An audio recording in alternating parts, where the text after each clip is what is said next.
পশ্চিমবঙ্গের প্রাক্তন মুখ্যমন্ত্রী প্রয়াত বুদ্ধদেব ভট্টাচার্য, যিনি মারা গিয়েও অমর হয়ে গেলেন তার কর্মের দ্বারা। তার চোখের কর্নিয়ার মাধ্যমে দুজন অন্ধত্বে ভোগা মানুষ তাদের চোখের আলো ফেরত পেল। তিনি তার শরীর দান করে দিয়েছিলেন তার মৃত্যুর অনেক আগেই। মৃত্যুর পরেই তার কর্নিয়া সংগ্রহ করে নেওয়া হয় এবং রাতারাতি তা প্রতিস্থাপন করা হয় সেই দুই যুবকের চোখে।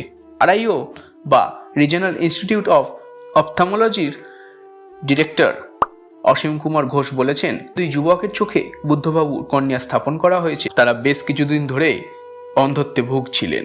অপারেশনের পর তারা এখন সুস্থ এবং তারা চোখের আলো ফেরত পেয়ে নতুন করে বাঁচার রসদ খুঁজে পেয়েছেন এই পৃথিবীর বুকে।